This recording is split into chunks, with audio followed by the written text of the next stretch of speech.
Baiklah, materi pertama yaitu Rapat Umum Pemegang Saham atau RUPS, Dewan Komisaris, Direksi, Dewan Pengawas Syariah atau DPS, dan Komite Audit. Rapat Umum Pemegang Saham atau RUPS, Dewan Komisaris, Direksi, Dewan Pengawas Syariah atau DPS, dan Komite Audit adalah suatu lembaga-lembaga penting dalam struktur tata kelola perusahaan, terutama dalam perusahaan terbuka atau perusahaan berbasis syariah. Berikut adalah penjelasannya. Yang pertama, Rapat Umum Pemegang Saham atau RUPS. RUPS ini adalah forum tertinggi dalam pengambilan keputusan perusahaan yang melibatkan pemegang saham. RUPS membahas hal-hal penting seperti pengesahan laporan keuangan, pemilihan anggota Dewan Komisaris dan Direksi, serta keputusan strategis lainnya. Ada dua jenis RUPS. Yang pertama, RUPS tahunan, dan yang kedua, RUPS luar biasa. Yang kedua, Dewan Komisaris. Dewan Komisaris bertugas mengawasi kebijakan direksi dan jalannya perusahaan, memastikan bahwa perusahaan dijalankan sesuai dengan hukum dan kepentingan pemegang saham. Komisaris juga memberi saran kepada direksi terkait strategi dan operasional perusahaan. Yang ketiga adalah direksi. Direksi adalah lembaga perusahaan yang bertanggung jawab atas pengelolaan perusahaan sehari-hari. Direksi membuat keputusan operasional dan memastikan kebijakan perusahaan berjalan dengan baik. Yang keempat, Dewan Pengawas Syariah atau DPS. DPS adalah lembaga yang ada di perusahaan berbasis syariah, bertugas untuk mengawasi agar operasional dan produk perusahaan sesuai dengan prinsip-prinsip syariah Islam. DPS memberikan fatwa dan saran kepada direksi terkait kepatuhan terhadap hukum syariah. Yang terakhir, yang kelima, yaitu Komite Audit. Komite Audit berfungsi untuk membantu Dewan Komisaris dalam melakukan pengawasan terhadap laporan keuangan perusahaan, pengendalian internal, dan kepatuhan terhadap peraturan yang berlaku. Komite ini terdiri dari anggota independen yang memiliki keahlian di bidang audit, akuntansi, dan hukum. Selanjutnya adalah tugas dan tanggung jawab dari masing-masing organ yang telah dibahas tadi. Nah, yang pertama ada Rapat Umum Pemegang Saham atau RUPS. Nah, karena RUPS ini adalah pemegang kekuasaan tertinggi pada suatu perusahaan, maka dari itu tugas dan tanggung jawabnya adalah yang pertama, mengangkat dan memberhentikan direksi dan dewan komisaris. Nah, yang kedua ada mengesahkan laporan tahunan dan laporan keuangan yang telah dibuat. Selanjutnya juga yang ketiga, menetapkan kebijakan strategis yang sangat berpengaruh terhadap suatu perusahaan. Yang keempat, menetapkan pembagian dividen atau pembagian keuntungan. Nah, yang kelima, menyetujui tindakan yang memerlukan persetujuan pemegang saham. Nah, contohnya yaitu adanya perubahan dari anggaran dasar. Nah, jika ada perubahan anggaran dasar pada suatu perusahaan, maka akan memerlukan persetujuan dari pemegang saham. Nah, yang keenam ada mengawasi implementasi GCG atau Good Corporate Governance. Organ yang kedua adalah Dewan Komisaris. Nah, Dewan Komisaris ini bertugas dan bertanggung jawab untuk yang pertama, melakukan pengawasan atas kebijakan pengurusan perusahaan. Nah, seluruh kebijakan-kebijakan yang ada pada perusahaan akan diawasi oleh Dewan Komisaris. Nah, yang kedua, memantau dan memastikan tata kelola perusahaan, supaya tata kelola perusahaan itu baik dan sesuai dengan yang diharapkan. Dan juga tidak adanya hal-hal yang melenceng dari yang seharusnya. Nah, selanjutnya ada meneliti, menelaah, serta menandatangani RJPP dan RKAP. Kemudian yang keempat, memberikan pendapat dan saran kepada RUPS sebagai kekuasaan tertinggi. Nah, di sini Dewan Komisaris memiliki tugas dan tanggung jawab untuk memberikan pendapat dan sarannya kepada RUPS sehingga RUPS dapat mengambil keputusan dengan bijak dan keputusan tersebut sesuai dengan yang dibutuhkan oleh perusahaan. Dan yang kelima, mengikuti perkembangan kegiatan perusahaan. Dan yang keenam, membentuk komite audit dan komite-komite lainnya. Nah, jadi komite audit ini dibentuk oleh Dewan Komisaris. Untuk organ yang ketiga yaitu direksi. Tugas dari direksi yaitu mengusahakan dan menjamin terlaksananya usaha dan kegiatan perusahaan. Nah, jadi kegiatan-kegiatan di perusahaan yang akan menjamin terlaksananya itu adalah direksi. Selanjutnya yaitu yang kedua membuat daftar pemegang saham, daftar khusus, risalah RUPS, dan risalah rapat direksi. Yang ketiga yaitu membuat laporan tahunan. Yang keempat yaitu menyusun laporan keuangan berdasarkan standar akuntansi keuangan. Nah, untuk poin yang ketiga dan keempat ini yaitu laporan tahunan dan laporan keuangan yang akan disahkan atau disetujui di RUPS, yaitu laporan-laporan yang dibuat oleh direksi.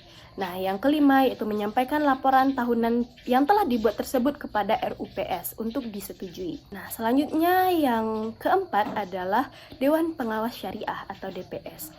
Nah, DPS ini mengawasi apakah suatu lembaga keuangan sesuai dengan prinsip-prinsip syariah atau tidak.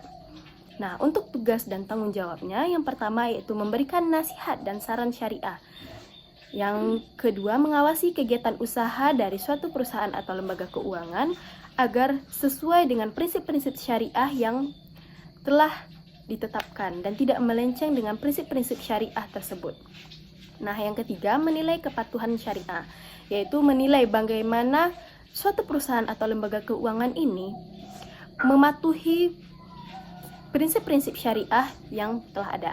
Nah, yang keempat, memberikan opini syariah, yaitu memberikan pandangan-pandangan terhadap bagaimana kegiatan-kegiatan dari perusahaan ini dijalankan. Nah, yang selanjutnya yaitu yang kelima, koordinasi dengan regulator dan DSN MUI. Nah, nanti jika ada sesuatu yang melenceng pada perusahaan tersebut, maka akan dikoordinasikan dengan regulator dan dengan DSN MUI. Nah, yang keenam yaitu pendidikan dan sosialisasi internal, yaitu memberikan pengetahuan-pengetahuan mengenai hukum-hukum syariah kepada pihak-pihak internal dari perusahaan atau lembaga keuangan.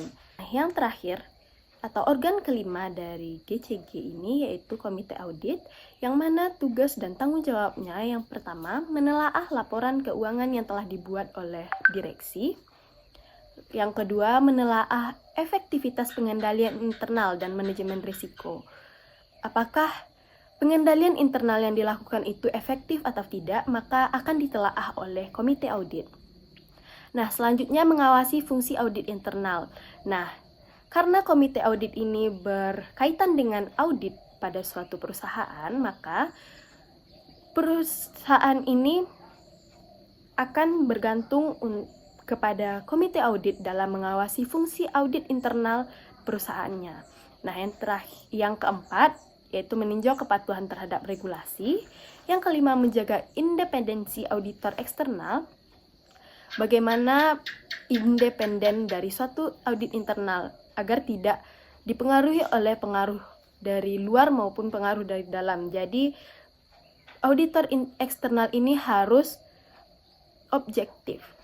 Nah, selanjutnya yaitu melaporkan kepada Dewan Komisaris. Nah, seluruh hal-hal yang diawasi oleh komite audit maka akan dilaporkan kepada Dewan Komisaris. Nah, seperti yang telah dijelaskan tadi bahwasannya Dewan Komisaris lah yang membentuk komite audit.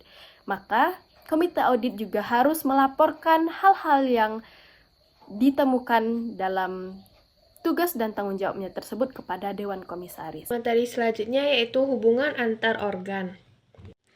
Dalam konteks GCG atau Good Governance di perbankan syariah, hubungan antar organ merujuk pada interaksi dan kerjasama yang terjalin antara berbagai organ atau struktur yang ada di dalam lembaga perbankan syariah. Dalam GCG, organ-organ tersebut memiliki peran penting untuk menjaga transparansi, akuntabilitas, dan integrasi dalam operasional bank syariah. Beberapa organ terutama yang ada di dalam perbankan syariah menurut prinsip GCG adalah yang pertama Rapat Umum Pemegang Saham atau RUPS.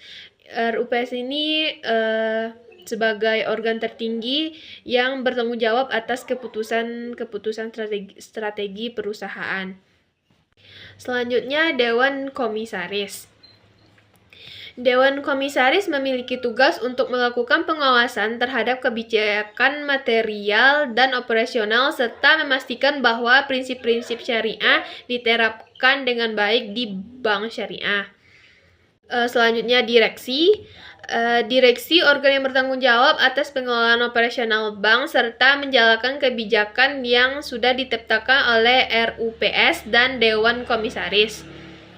Selanjutnya DPS atau Dewan Pengawas Syariah. Dewan Pengawas Syariah adalah lembaga yang bertanggung jawab untuk mengawasi bahwa seluruh kegiatan operasional perbankan syariah sesuai dengan prinsip-prinsip syariah Islam. Fungsi DPS yang pertama memberikan pendapat tentang kesesuaian produk dan layanan bank dengan prinsip syariah. Yang kedua, mengawasi dan memberikan fatwa terkait dengan kegiatan perbankan. Yang ketiga, menjamin bahwa investasi dan pembiayaan yang dilakukan bank tidak melanggar prinsip-prinsip syariah sesuai dengan riba, gharar, dan masyir. Yang keempat, memberikan perpaduan bagi bank dalam hal pengelolaan risiko syariah dan memastikan bahwa kebijakan yang diterapkan sesuai dengan ketentuan syariah. Di perbankan syariah, komite audit juga memastikan bahwa operasional bank mematuhi prinsip-prinsip syariah. Baiklah, yang terakhir yaitu manajemen operasional. Manajemen operasional dalam GCG perbankan syariah berfokus pada pengelolaan kegiatan sehari-hari bank yang mencakup pengelolaan sumber daya, proses, dan kebijakan yang mencapai tujuan bank. Dalam GCG, manajemen operasional harus yang pertama mengelola operasional bank secara efisien dan efektif, termasuk dalam pembiayaan dan pengelolaan dana. Yang kedua, memastikan sebuah kegiatan yang dilakukan oleh bank mengikuti prosedur yang benar dan prinsip syariah. Yang ketiga, menerapkan prinsip pengendalian internal yang kuat untuk mengidentifikasi dan mengurangi risiko operasional. Yang keempat, bekerja sama dengan komite audit dan DPS untuk memastikan bahwa operasional bank selalu sesuai dengan prinsip-prinsip yang ditetapkan. Selanjutnya, mekanisme pengambilan keputusan oleh RUPS atau Rapat Umum Pemegang Saham. Pemegang saham hadir dan memberikan suara berdasarkan jumlah saham yang dimiliki. Artinya, semakin banyak saham yang dimiliki, semakin besar pula pengaruh suara yang diberikan dalam pengambilan keputusan. Yang kedua, keputusan diambil berdasarkan suara mayoritas, namun ada keputusan-keputusan tertentu yang memerlukan persetujuan dengan suara lebih besar. Misalnya, 2/3 atau 3/4 dari pemegang saham yang hadir. Tujuannya agar keputusan benar-benar mencerminkan kesepakatan dari para pemilik saham. Keputusan yang diambil di RUPS bersifat mengikat bagi seluruh pemegang saham, direksi, dan dewan komisaris. Setiap keputusan yang telah disahkan dalam RUPS memiliki kekuatan hukum yang wajib dijalankan oleh seluruh unsur perusahaan, baik pemegang saham lainnya yang termasuk yang tidak hadir ataupun yang tidak setuju. Selanjutnya, Dewan Komisaris. Keputusan Dewan Komisaris biasanya diambil dalam rapat dewan yang dipimpin oleh Ketua Dewan Komisaris.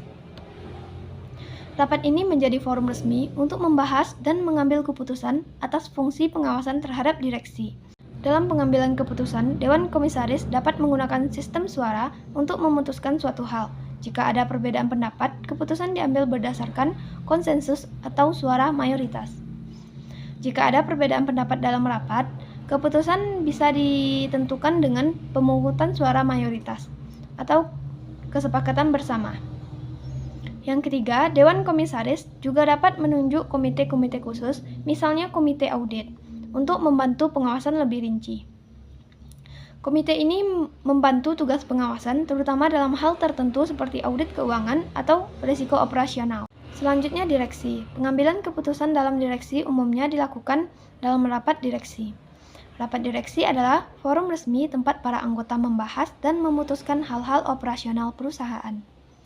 Yang kedua, setiap anggota direksi memberikan masukan sesuai dengan bidang tugasnya. Keputusan bisa diambil melalui konsensus, tetapi jika ada perbedaan pendapat, keputusan bisa diambil melalui suara mayoritas. Anggota direksi menyampaikan pendapat berdasarkan tugas dan tanggung jawab masing-masing, misalnya keuangan, operasional, dan pemasaran.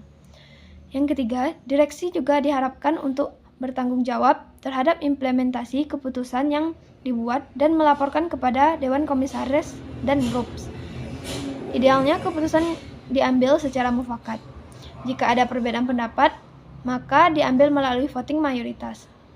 Dan direksi wajib menjalankan keputusan yang diambil dan melaporkan hasilnya kepada Dewan Komisaris dan RUPS. Berikutnya Dewan Pengawas Syariah atau DPS. DPS melakukan pengawasan dan memberikan rekomendasi yang berkaitan dengan kepatuhan perusahaan terhadap ketentuan syariah. Maksudnya, DPS bertugas memastikan bahwa semua kegiatan usaha perusahaan sesuai dengan prinsip syariah.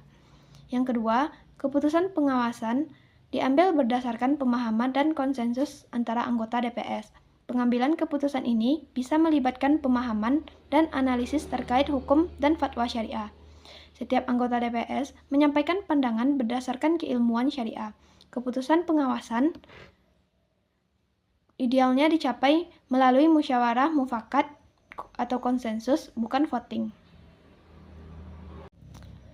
Selanjutnya, komite audit.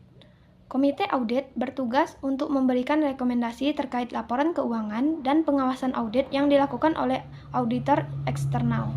Fungsinya membantu Dewan Komisaris dalam menilai kewajaran laporan keuangan dan efektivitas audit eksternal, serta pengendalian internal perusahaan. Yang kedua, keputusan dalam komite audit diambil dalam rapat komite audit yang melibatkan semua anggotanya. Komite ini juga dapat memutuskan hal-hal terkait audit dan pengendalian internal melalui analisis data yang ada dan hasil pengawasan. Seluruh anggota komite terlibat dalam rapat untuk membahas temuan audit dan data keuangan. Keputusan diambil secara kolektif, bisa melalui diskusi ataupun musyawarah.